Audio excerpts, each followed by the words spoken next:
You wanted to talk about Miami. Yes. I want to talk about Pitt. All right, let's talk. If you listen to the last episode, you know that I am all in on Pitt. I've got Pitt making the ACC title game, losing to Clemson. Their over-under is 6.5. This is a team that went 7-6 last year. Started 7-0, finished 0-6. Yeah. They ended up losing to SMU, Virginia, Clemson, at Louisville, at BC, and Toledo in the Game Above Sports Bowl in a game that went to 6 overtimes. I don't know if you remember that. Yeah, they're right there with a MAC team. Yeah. Here is my case for Pitt. I will get through this as quickly as I can. I'm ready. First off, something like 14 returning starters. Did get off to the great start last season. Petered off down the stretch for a variety of reasons, not the least of which was injuries to Eli Holstein and Desmond Reid. Both are back this season, as is Cade Bell, who enters now his second season as Pitt's offensive coordinator. Bell was a big talking point for us coming into last year because you may recall it was this circumstance where Pat Narduzzi needed to do something about the offense. The offense had been really bad. And so he took a chance on a young coordinator from like Western Carolina, wanted to revamp the offense, went in a drastically different direction by hiring Cade Bell. What we didn't know at the time is what Pitt had with Eli Holstein, who was the quarterback transferred up from Alabama. I think he's the real deal. I really do. I understand your point from our last episode that efficiency-wise wasn't always there, but he can run. He can throw. I think he's QB1 through and through. I think we can't overlook the fact that he hurt his ankle, had surgery for it this offseason, but before he got hurt, it really felt like it was starting to click for me. I think he's going to be electric, Dan, if he can stay healthy. Okay. I think he's going to be electric. I love the fact that Pitt has a lot of experience along their offensive line.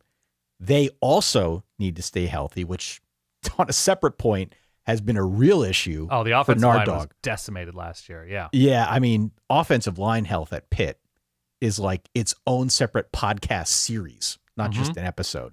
So they got to figure that out. Nardog's got to come up with something on that front. But I like the ingredients there. With Holstein coming back, with a line that's got experience, hopefully it can stay healthy. Hopefully Desmond Reid can stay healthy as well. That in and of itself, I think, paints a pretty interesting picture for what Pitt can be on offense this season. So that's the first reason I'm very high on the Panthers. Okay. The second thing is, I mentioned Desmond Reid. He's like the yin to the yang. All right. If Pitt's going to have a big year, it's going to be because Eli Holstein stays healthy and continues his development.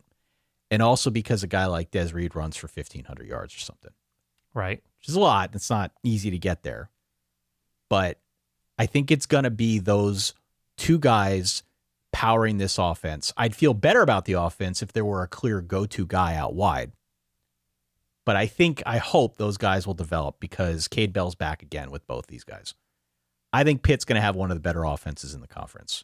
Maybe not the best. Maybe not even as good as I am projecting. Right. But I think at a baseline level, they're going to be pretty good, and they're going to be easily in the top 5 in the ACC. How many seconds of gameplay from last year are they away from comfortably missing a bowl game? So they need every second to beat Cal, Cincinnati, and West Virginia, right? Yeah. I don't think there's anything you can be super proud about. You should always be proud to beat your rival in the backyard brawl in West Virginia. They go to West Virginia this year. And you take those wins however you get them. You take them how you can get them, of course. And they gave away the Clemson game, right? Yep. They were up late, and Cade Klubnik dragged them to a win, Clemson.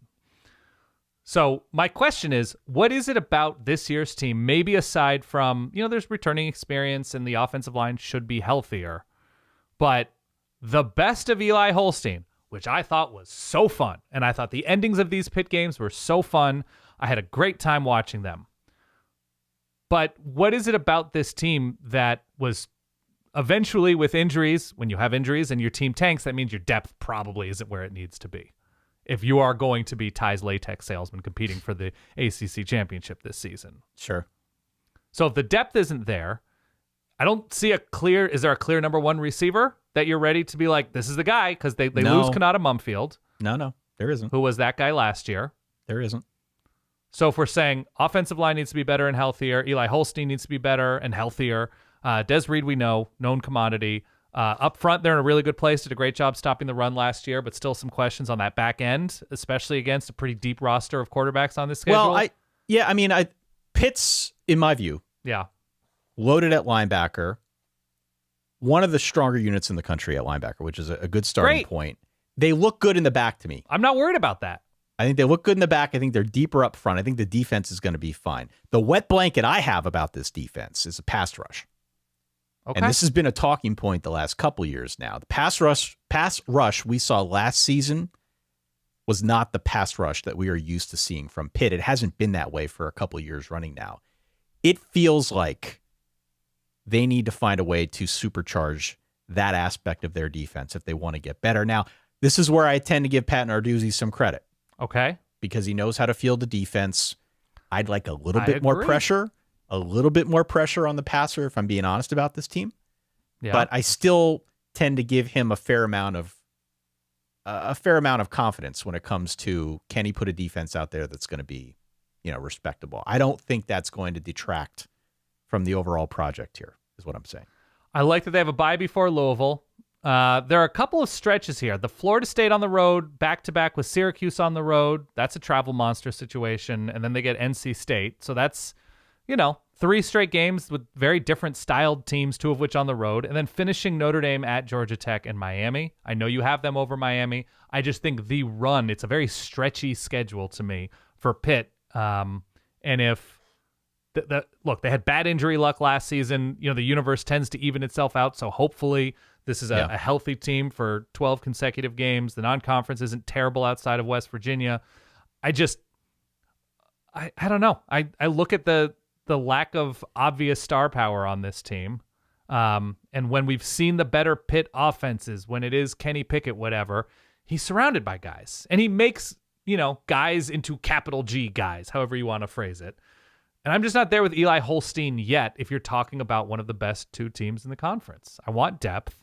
I want obvious killers. I want there to be something there for me to take a big bite out of. And right now I'm just nibbling on Pitt. That's it. It's health and consistency. Sure. It's stay healthy, cut down on the turnovers. I've got Pitt at 9-3. So I'm going way over that. I have total. 8-4. Yeah, I think they're a contender in the conference. They do miss both Clemson and SMU. That is nice. And I think the 2 big games to keep in mind, September 27th, which is a really big football weekend as it stands. This game's going to fly under the radar a little bit. It's Pitt hosting Louisville, which is, I think, pretty significant in the ACC. And to your point, there are a bunch of other big games on this schedule. I just like where they stand. I like how they match up. I do think they beat Miami to close out the year. They've got that one at home. Might be the second straight. They have year a for bye Miami. before Notre Dame, I believe. Yeah, I don't want to talk about that Notre Dame game yet. Where's my by the way, here? By the way, I do, just for, give me 7 seconds. Notre Dame, who does Notre Dame have before they travel to Pitt?